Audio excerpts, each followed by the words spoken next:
Here's Chapter 29 of Sideways Stories from Wayside School. Chapter 29, Stephen. Stephen had green hair. He had purple ears and a blue face.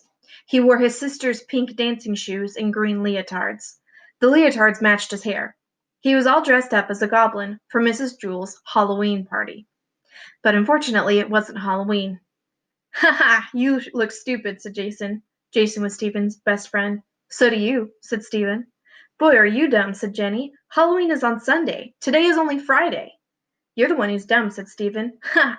You'll probably come to school on Sunday. Mrs. Jewell said we'd have the party today." But none of the other children wore costumes, only Stephen. "All right, class," said Mrs. Jewell. "It is time for our Halloween party." "See," said Stephen. Mrs. Jewell gave each child a cookie that looked like an orange witch with a black hat. She laughed when she saw Stephen and forgot to give him one. Stephen didn't ask for it. He was afraid that she'd laugh again. The children finished their cookies in less than 30 seconds. "All right, class," said Mrs. Jewell, "the party is over. We have a lot of work to do." Stephen felt like a fool. The party lasted less than a minute, and he had to spend the rest of the day wearing his goblin suit. "Look, Stephen's wearing his sister's leotards," laughed Dana. "They're green, just like his hair," said Fatso. Everybody laughed. Mrs. Jewell began the arithmetic lesson. She wrote on the blackboard, 2 plus 2 equals 5. "That's wrong," Joy shouted. Mrs. Jewell tried again. 2 plus 2 equals 3? That wasn't right either. She added 2 and 2 again and got 43.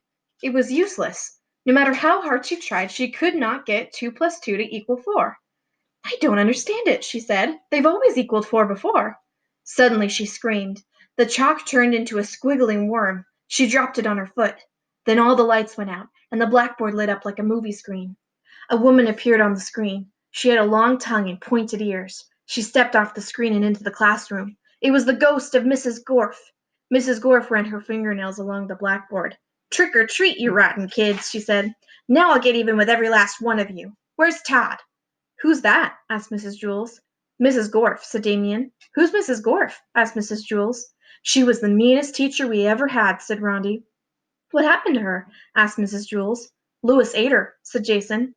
"Well, I'm not going to allow this," said Mrs. Jewell. "Get out of my classroom," she demanded. "It's Halloween, sweet teacher," said Mrs. Gorf. "Ghosts can go anywhere they like. I've come for a little class reunion." "But it isn't Halloween," said Mrs. Jewell. "Halloween is still 2 days away." "I know," said Mrs. Gorf, "but Halloween falls on a Sunday this year, so we're celebrating on Friday before." Stephen leapt up out of his seat. "See, I was right," he said. "Today is the day we celebrate it, the Friday before. Mrs. Gorf proved it." He ran up to Mrs. Gorf. "They all laughed at me and made me feel stupid because I was the only one who got dressed up. But they were the ones who were wrong. You and I are right." He put his arms around Mrs. Gorf and hugged her. Mrs. Gorf gasped and disappeared. The lights came back on. Mrs. Jewell picked up the piece of chalk from the floor. She wrote on the blackboard, 2 plus 2 equals 4. "That's good," she said. "When 2 plus 2 doesn't equal 4, anything can happen." All the children who had laughed at Stephen now called him a hero, but they told him to change out of his costume. So at lunch, Stephen went home, washed up, and changed. He came back wearing blue jeans and a polo shirt. Of course, his hair was still green. It always was. And that's the end of Chapter 29.